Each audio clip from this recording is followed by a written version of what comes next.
सीमांचल से all India Muslim मजलिस इत्तेहादुल मुस्लिमीन के एक उम्मीदवार ने एक बयान दिया। इस बयान को लेकर सोशल मीडिया में ज़बरदस्त उनके ऊपर सवाल खड़े किए जा रहे हैं और इस बयान को किसी भी कीमत पर सही ठहराया नहीं जा सकता। ये बात सोशल मीडिया पर कही जा रही है। पहले मैं आपको ये पूरी स्पीच का हिस्सा आपको सुनवाना चाहूँगा, फिर आगे हम बात करेंगे। आज ने लालू का बेटा, चारा चोर का बेटा तेजस्वी ने कहा है कि हमारा असदुद्दीन ओवैसी चरमपंथी है। ये क्या नाम है तुम्हारा? तेजस्वी। अरे शायद तुम भूल गए, तुम्हारा बाप मुख्यमंत्री था, उस समय नरसिंहार हुआ करता था बिहार में। बिहार को तुम जंगल राज बना दिया था।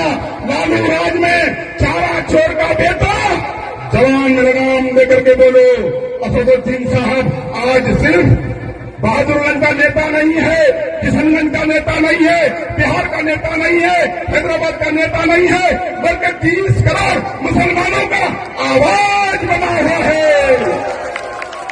अगर आंख से देखोगे तो आंख निकाल लेंगे, उंगली दिखाओगे तो उंगली काट देंगे, जुबान संभाल करके नहीं बोलोगे तो जुबान काट देंगे। तेजस्वी तुम्हारा, तुम क्या समझते हो चरमपंथी है? अरे चरमपंथी किसको बोलता है? असल बात है कि तुम नाइन फेल हो, तुम तो पढ़ा लिखा हो नहीं जो तुमको चरमपंथी का वर्ड मालूम। चरमपंथी का मतलब होता है आतंकवादी, उग्रवादी। ए मुसलमान भाइयों, तुम्हारा नेता को चरमपंथी और आतंकवादी बोला गया है।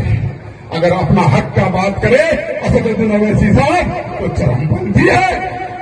तेजस्वी यादव ने ओवैसी पर जिस तरह का कमेंट किया, एक्सट्रीमिस्ट का उनको कहा, ये नहीं कहा जाना चाहिए था। जाहिर सी बात है, जिसको लेकर के हमने भी उसकी मुखालफत की और ओवैसी का जो उसको उस पर लेकर के बयान आया था उसको भी हमने चलाया और जिस तरह से कहा गया तेजस्वी के ज़रिए तो उसको लेकर काफ़ी हंगामा हुआ। लेकिन आप इस बयान के बाद भी कहीं ना कहीं सवाल खड़े हो रहे हैं कि अगर कोई आपको एक्सट्रीमिस्ट कहता है तो क्या आपकी ज़बान इतनी बेलगाम हो जाएगी कि आप किसी को भी, उसके पूरे ख़ानदान को किस तरह से आप कह रहे हैं। और सवाल ये भी खड़ा होता है कि अगर इस तरह की स्पीच को लेकर चुनाव आयोग संज्ञान ले लेता है, उनको नोटिस थमा देता है, तो फिर उसके बाद विक्टिम कार्ड खेलना शुरू कर दिया जाएगा कि मजलिस का कैंडिडेट है, मुस्लिम है, इसलिए नोटिस किया गया है। तो बोलने से पहले कई बार इस तरह के मामलों में सोचना चाहिए। और इसके साथ ये भी सवाल खड़ा हो रहा है कि ओवैसी और उनकी पार्टी के कैंडिडेट्स के ज़रिए सिर्फ कांग्रेस और समाजवादी पार्टी को ही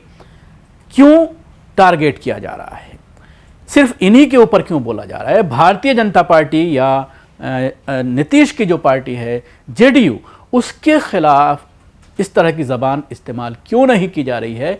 इसको लेकर कहीं ना कहीं सवालात खड़े किए जा रहे हैं।